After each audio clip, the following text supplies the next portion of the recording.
ఇంట్లో ఉందిగా ఈ పెద్దమ్మ ఇవి చేయొచ్చు కదా. నేను పెద్దమ్మ. పెళ్లి చేస్తే ఈ పాటికి నా సైజులో 3 పుట్టేవారు. చూడొద్దునా.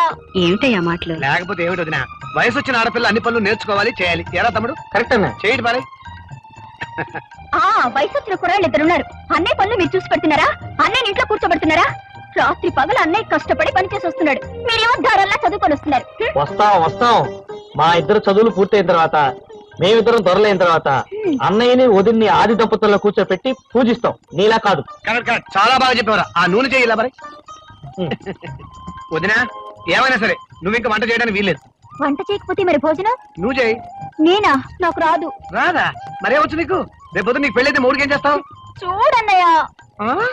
చూడన్నయ్యా. ఏమిట్రా పొద్దున్నే దాన్ని ఆట పట్టిస్తున్నారు? అవునన్నయ్య, ఇవాళ అటో ఇటో తేలిపోవాలి. ఎలా? కరెక్ట్. ఇవాళ మేము భోజనం చేయాలా లేదా? చెయ్యాలి. చెయ్యాలంటే నేను చెప్తాను.